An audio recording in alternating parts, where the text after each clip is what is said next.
নমস্কার দর্শকবৃন্দ। 25% বকেয়া ডিএ নিয়ে নতুন বিতর্ক। সুপ্রিম কোর্টে মামলার ভবিষ্যৎ কি বদলাবে? আমরা এই প্রতিবেদনের মাধ্যমে জেনে নেব মূলত কি বলা হয়েছে। পশ্চিমবঙ্গের রাজ্য সরকারি কর্মীরা দীর্ঘদিন ধরে রাজ্য সরকারের কাছে দাবি জানিয়ে আসছে তাদের বকেয়া মেটানোর জন্য। এই পরিপ্রেক্ষিতে তারা দীর্ঘদিন ধরে আন্দোলন, অনশন এবং আইনি পদক্ষেপ নিয়েছে। অবশেষে সুপ্রিম কোর্টের তরফ থেকে রায় দিয়ে বলা হয়েছে রাজ্য সরকারি কর্মীদের বকেয়া ডিএ মিটিয়ে দিতে হবে এবং তাদের 25% হারে ডিএ দিতে হবে। সুপ্রিম কোর্টে রায় দেওয়ার পরেও রাজ্য সরকার এখনও পর্যন্ত সেই রায় কার্যকর করেনি। এই পরিস্থিতিতে confederation of state government employees West Bengal রাজ্য সরকারের বিরুদ্ধে আদালত অবমাননার মামলা করেছে। সুপ্রিম কোর্ট নির্দেশ দিলেও রাজ্য সরকার কেন এখনও তাদের বকেয়া ডিএ সহ 25% ডিএ মিটিয়ে দিচ্ছে না, এই নিয়ে একটি বিতর্ক তৈরি হয়েছে। তবে সেই মামলার নথিতে একটি বড় ত্রুটি ধরা পড়ায় নতুন বিতর্ক তৈরি হয়েছে। এমনকি সেই ভুল এসেছে সরকারি কর্মীদের পক্ষ থেকেই।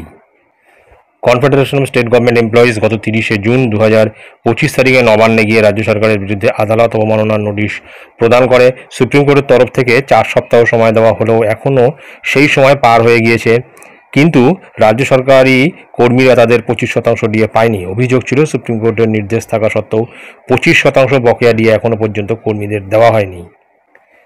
তবে এই নোটিশেই ছিল একটি চরম ভুল। রাজ্যের মুখ্য সচিব মনোজ পন্থের নামের বানানে গলদ ছিল।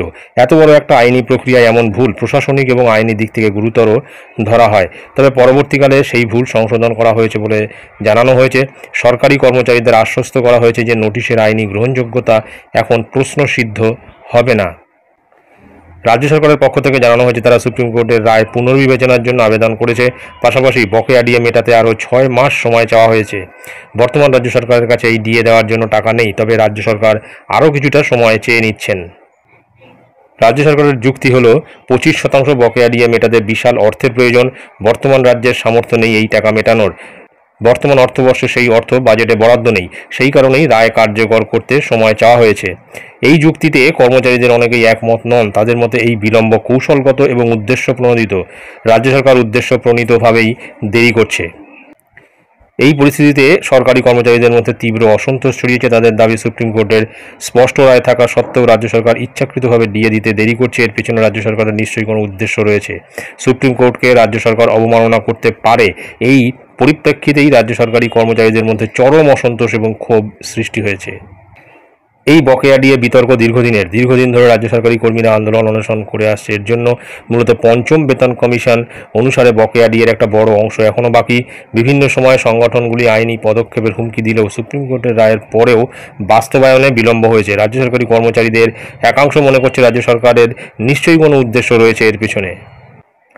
এখন কি হতে পারে সম্ভাব্য পরবর্তী ধাপ? সুপ্রিম কোর্ট আগামী শুনানিতে রায় কার্যকর না হওয়ার কারণে রাজ্য সরকারের বিরুদ্ধে গম্ভীর অবস্থান নিতে পারে। আর্থিক জরিমানা, এমনকি আদালত অবমাননার শাস্তিও হতে পারে। রাজ্য সরকারের সমঝোতার রাস্তায় আসার সম্ভাবনাও উড়িয়ে দেওয়া যাচ্ছে না। পশ্চিমবঙ্গের ডিএ ইস্যু এখন আর শুধু আর্থিক বা প্রশাসনিক নয়, এটি একটি সংবেদনশীল সামাজিক এবং আইনি বিষয় হয়ে দাঁড়িয়েছে। সরকারি কর্মীরা দিনের পর দিন ন্যায্য পাওনার জন্য অপেক্ষা করছেন। এবার যদি সুপ্রিম কোর্ট কঠোর অবস্থান নেয় তবে রাজ্য সরকার বাধ্য হবে সিদ্ধান্ত নিতে। তবে রাজ্য সরকার যে সুপ্রিম কোর্টের রায় অবমাননা করেছে, এর জন্য সুপ্রিম কোর্টের তরফ থেকে বড় কোনো পদক্ষেপ নিতে পারে রাজ্য সরকারের বিরুদ্ধে। শেষ কথা হলো, ডিএ শুধু একটা সংখ্যা নয়, এটি বহু সরকারি কর্মীর ন্যায্য অধিকার। তাই দ্রুত নিষ্পত্তি হোক সকল পক্ষের কাম্য। এটাই ছিল গুরুত্বপূর্ণ আপডেট যা আমি আপনাদের সঙ্গে শেয়ার করলাম। ধন্যবাদ।